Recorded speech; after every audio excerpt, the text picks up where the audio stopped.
So in the beginning I was suspecting of her because the language was very familiar to me. If you don't know, I used to be a Christian missionary before I converted to Islam. This isn't a video about hate. This is a video about awareness, about intuition, about that quiet sense in your chest when something doesn't feel right, even when everything looks perfect. And yes, many of us still remember Mariana, a former Christian who embraced Islam. Not just a believer, but once a missionary, someone who openly opposed Islam before finding her way back to it. Jesus is the only way to the Father. Go through Muhammad. Now that she has embraced Islam, it isn't something she follows lightly. She guards this faith the way one guards their own soul. And recently, she sensed something unsettling in her mosque. Not in the clothing, not in outward manners, but in a language of faith that felt too familiar. So her language, talking about miracles, talking about Jesus, was very familiar to me, and it didn't sound like someone who's been a Muslim for a while. So me and my friend were already suspecting of her, but we wanted to assume the best, so we didn't accuse her, we didn't ask anything, we just tried to assume the best. Mind you, she was wearing the hijab perfectly when I met her, full coverage, wearing a perfect modest abaya. She even had mehndi on, it was Eid. She looked perfectly like a Muslim. Eventually this topic came up again about 6 months after. Mariana made a careful decision. She sent her a message, not to trap her, but to understand her. She asked her simple questions. What did she think about Jesus? What about the Trinity? At first, she was hesitant. Then, she opened up. She followed her lead. She listened. And slowly, the truth began to emerge.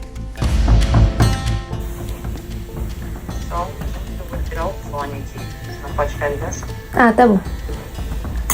Oi, Jesus. Entrou quanto tempo no Islã? 2 anos já. These people, they are targeting people they think they are weak. She was asking me how long have I been a Muslim to check if I'm knowledgeable, if I'm not. So, be careful because you can be a target. Let's continue. Porque, igual tu falou, mas tu ora pra Jesus, Jesus não é Deus. Eu não sei o que tem, eu não sei te explicar o que eu acho tão de especial, porque eu trabalho com o impossível. E tu te vês como cristã ou muçulmana? Tipo, no teu coração. Amiga, o que eu quero te explicar? Eu tô entendendo agora sobre o mundo dos muçulmanos. Eu trabalho com o impossível.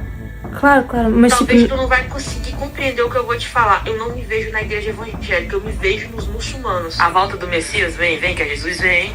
E ele vem pra todos. Luna, mas eu não acredito que ele é filho de Deus. Eu vou dizer pra ti, eu acredito. Luna, mas tu fala com ele, eu falo. Tem uma Bíblia, não tem? Mari.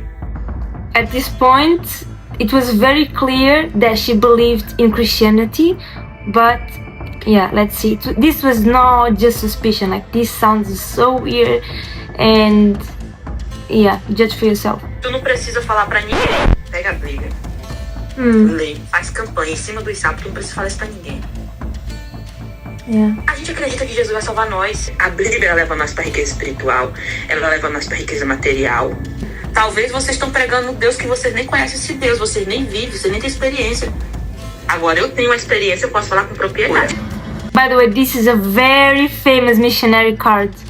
Like, people will try to ask the person if they have experiences with God and everything, just to act like they are the ones, the chosen ones, they have a real relationship with God and you don't. This is just a famous missionary card that I was very familiar with. Tu és missionária? Hã? Tu és missionária? A minha missão mais que eu gosto de ajudar as pessoas.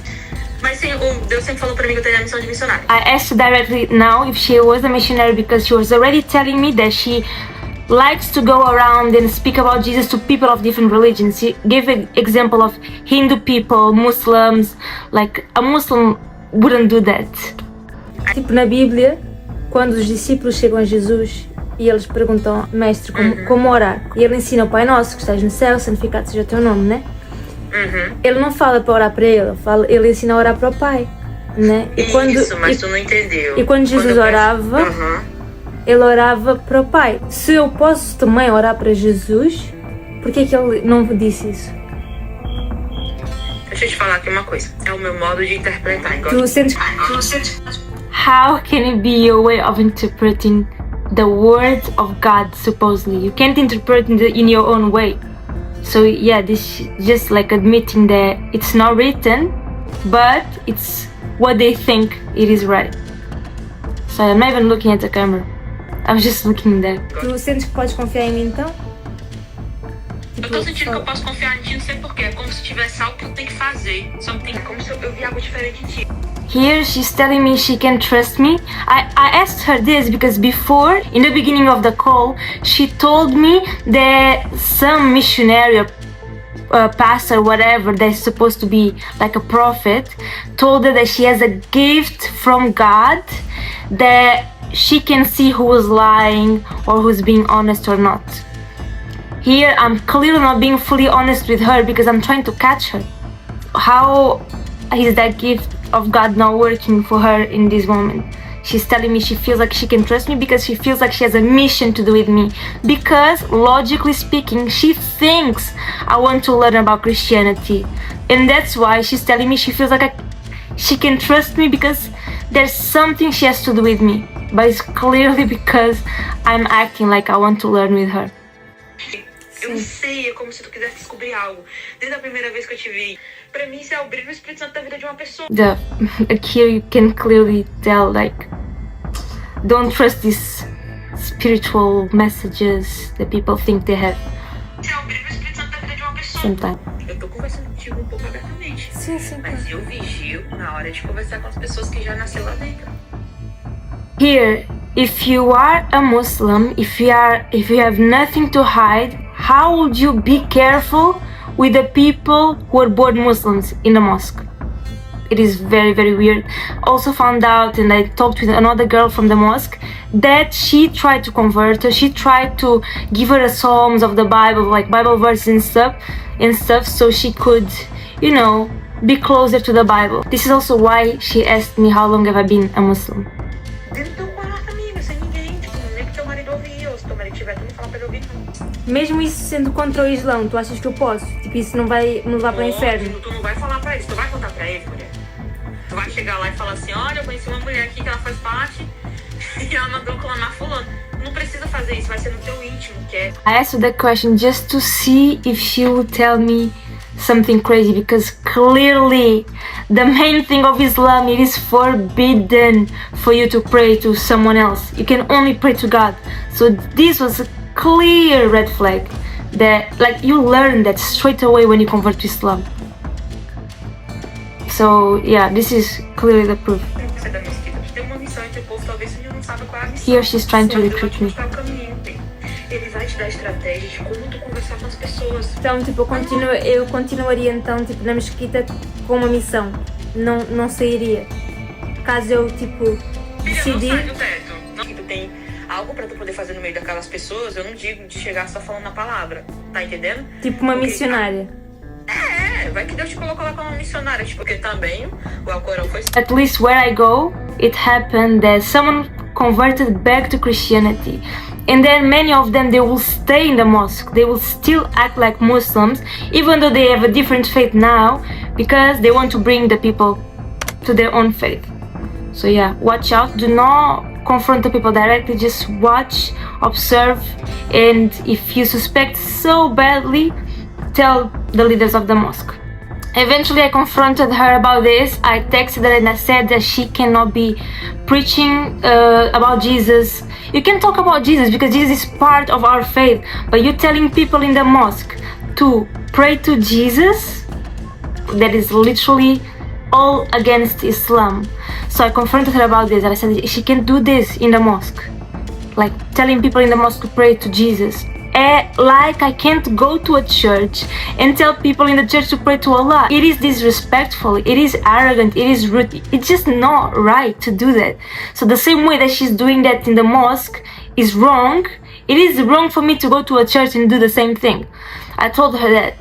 Basically she realized I caught her and she deleted all the messages. as much as she could, and sent me a voice message also saying, Mas que esse tipo de conversa fica entre nós duas. Não precisa replicar pra ninguém, não. if you are a Muslim, if you are mistaken, if you are confused, you wouldn't be running away or hiding your conversation or just speaking to new Muslims and the word Muslims you be careful with. I don't know. I might be wrong, and may Allah forgive me if I'm wrong, but this is very weird. I'm just making this video to raise awareness because this is very serious. If you have a friend in a mosque that is always talking about Christianity in a praising way, be careful. MashaAllah. She reminds us that awareness is part of faith. When the signs began to surface, she didn't choose to look away.